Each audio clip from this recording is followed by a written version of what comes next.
కాదంబరి జత్వాని ఈ మధ్య పేరు ఎక్కువగా వింటున్నాము. అలాగే ఆమె ముంబై నటి. అంటే సినిమాల్లోనో లేకపోతే ఏదో రిలీజ్ అప్పుడో మనం వింటూ ఉంటాం. ఏదైనా సరే సెలబ్రిటీలో ఏవైనా హాట్ కామెంట్ చేసినప్పుడే మనం వింటూ ఉంటాం. కానీ ఆమెకు జరిగినటువంటి అన్యాయం ఇప్పుడు ఆంధ్రప్రదేశ్లో పోలీసులకైతే మాత్రం సవాలుగా నిలిచింది. గత ప్రభుత్వ హయాంలో జరిగినటువంటి ఘటనలు ఏవైతే ఉన్నాయో అవి ఒక్కొక్కటిగా వెలువస్తున్నటువంటి తరుణంలో ఇప్పుడు జత్వాని అయితే మాత్రం మొట్టమొదటిసారిగా మీడియా ముందుకు వచ్చి ఆమెకు జరిగినటువంటి అన్యాయాన్ని అయితే మాత్రం వివరించడం జరిగింది. కన్నీటి పర్యాంతమైంది. ఎక్కడా కూడా అంటే దాదాపు మీడియాలో ఒక చర్చా కార్యక్రమం సందర్భంగా ఆమె ఎక్కడా కూడా ప్రతి అంశాన్ని కూడా కన్నీటితోనే చెప్పుకునే పరిస్థితి వచ్చింది. కానీ ఎక్కడా కూడా ఏదో అంటే ఒక రెచ్చిపోయి మాట్లాడినటువంటి విషయంగా అయితే ఆమె వ్యవహరించలేదు. కన్నీటి పర్యాంతమై మాట్లాడారు. ప్రతి అంశం కూడా, ప్రతి విషయంలో కూడా, ప్రతి వ్యక్తి కూడా ఇన్వాల్వ్ అయిన ఇట్లా చిత్రహింసలకు గురి చేశారు, నా కుటుంబాన్ని ఇన్వాల్వ్ చేశారు, నా కుటుంబం గురించి ఈ విధంగా చిత్రహింసలకు గురి చేశారు, బ్యాంకు వాటన్నిటిని కూడా స్టాప్ చేయించారు, అకౌంట్లన్నీ కూడా.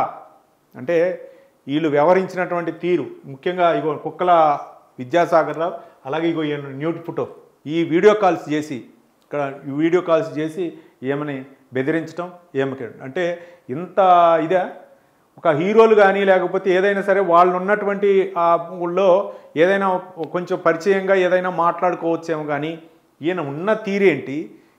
ఏ పార్టీలో ఉన్నాడు? రాజకీయ నాయకుడిగా ఒక ఎమ్మెల్యే అభ్యర్థిగా పోటీ చేసి ఓడిపోయినటువంటి వ్యక్తి ఒక హీరోయిన్ని బెదిరించే ధోరణిలో ఈ విధంగా న్యూడ్ కాల్స్ ఫోన్ చేసి ఫోటోలు తీసి ఈమెకి పెంపాడంటే ఇలా యొక్క పైశాచిక ఆనందం అంటే ఎంత కొవ్వు, కండకావరమా కొవ్వా, బలుపు. ఒక విధంగా చెప్పంటే వైసీపీ ఉంది, వచ్చేది కూడా మందే ప్రభుత్వం, రానున్న భవిష్యత్తు కూడా మందే ప్రభుత్వం కాబట్టి మనం ఏం చేసినా చెల్లుబాటు అయింది. ఇటు ఐపీఎస్ అధికారులు కూడా అదేవిధంగా వాళ్ళకి నూరు పోశారు. వాళ్ళు కొంతమంది స్వచ్ఛందంగా నీతి నిజాయితీతో చేద్దామని చెప్పేసి వచ్చినా వాళ్ళకి వచ్చేది మన ప్రభుత్వమే కాబట్టి మేము చెప్పిందే మీరు వినండి అని చెప్పేసి వాళ్ళకు హుకుం జారీ చేశారు. దాంతో వాళ్ళు కూడా మిన్నకుండిపోయారు. వాళ్ళు చెప్పిన ఏదో నీతి నిజాయితీ ఉన్నోళ్ళు అయితే మాత్రం వేరే ప్రాధాన్యత లేదని పోస్టులకు అయితే వెళ్ళిపోయేవాళ్ళు.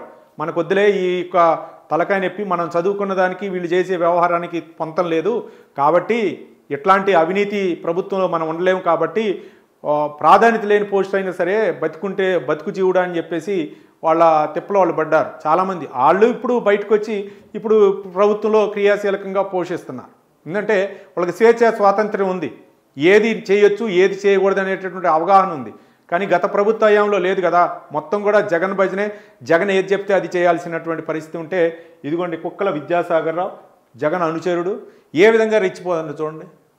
ఈ విధంగా న్యూడ్ కాల్స్ చేస్తూ ఆమెనైతే మాత్రం తీవ్ర ఇబ్బందులు పెట్టారు. ఆమె ఏడ్చిన విధానం అవ్వచ్చు, లేకపోతే ఒక మీడియా ఛానల్లో ఆ మాట్లాడిన విధానం అవ్వచ్చు, మొత్తం కూడా దేశవ్యాప్తంగా కూడా ఈ యొక్క అంశం అయితే మాత్రం తీవ్ర చర్చనీయాంశమైంది. మరోపక్క ముంబైలో జరిగినటువంటి ఘటన అక్కడ నుంచి తీసుకొచ్చి ఇక్కడ మైలవరంలో కేసు నమోదు చేసి అక్కడ ఇబ్బంది పెట్టి ఒక గెస్ట్ హౌస్లో ఇబ్బంది పెట్టి వాళ్ళ పేరెంట్స్ని 74 సంవత్సరాలు వాళ్ళ పేరెంట్స్కి రిటైర్డ్ అయిపోయారు. రిటైర్డ్ అయిపోయి మన జీవితం గడుపుతున్నటువంటి తరుణంలో ఆమె సోదరుని కూడా ఎక్కడో ఉంటే ఆయన్ని కూడా ఇబ్బంది పెట్టడం, రకరకాల పరిణామాలు అన్నమాట. ఏ విధంగా ఈ చిత్రహింసలో గురి చేయాలో ఆ విధంగా చిత్రం గురి చేశారు. ఇప్పుడైతే మాత్రం కేసు వెలుగులోకి వచ్చింది కాబట్టి ప్రజలారా ఆమెకైతే మాత్రం న్యాయం చేకూర్చాలని చెప్తున్నారు. ఇట్లాంటి కామపిశాచులకైతే మాత్రం ఏ విధంగా అయినా సరే మరొకసారి అంటే దాదాపు ఒక ప్రభుత్వంలో ఉంటే ఒకళ్ళు చేయొచ్చు తప్పు, ఒక వ్యక్తి తప్పు చేశారు కాబట్టి ఆ మొత్తానికి ఆపాదించకూడదని చెప్పేసి ఇట్లాంటి కుక్కల విధంగా అంటే కుక్కల సాగర్ ఎవరైతే ఉన్నారో ఇట్లాంటి వాళ్ళు గతంలో గోరంట్ల మాధవ్, అంబటి రాంబాబు వీడియోలు, అలాగే విశాఖ చెందినటువంటి అవంతి శ్రీనివాస్, ఇంకా చెప్పక్కర్లేదు చాలామంది ఉన్నారు ఇట్లాంటి అంటే ఆ యొక్క సబ్జెక్ట్లోనే వీళ్ళు పరిణితి చెందారా అనే విధంగా. వైసీపీ నాయకులంటే ఇట్లాంటి వ్యవహారాల్లో అంటే న్యూడ్ కాల్స్ అవ్వచ్చు లేకపోతేనేమో వీడియో కాల్స్లో అవ్వచ్చు వాళ్ళు ఆ సబ్జెక్ట్లోనే రాణిస్తారా అనే విధంగా అనంతబాబు, ఎమ్మెల్సీ అనంతబాబు ఒక్కొక్కళ్ళు రెచ్చిపోయారు. ఇప్పుడు ఏంటి పరిస్థితి? కాబట్టి ఇప్పుడు ఇచ్చినటువంటి ప్రభుత్వం అయితే మాత్రం ఇట్లాంటి కుక్కలను అయితే మాత్రం బుద్ధి చెప్పాల్సినటువంటి అవసరం ఉంది. కుక్కల విద్యాసాగర్ రావు, కుక్కల నాగేశ్వరరావు తండ్రి, మరి జగన్మోహన్ రెడ్డి ప్రమేయం ఏ విధంగా ఉన్నదని కూడా ఆ విధంగా కూడా కోణంలో ఆలోచించే అవకాశాలు ఉన్నాయి.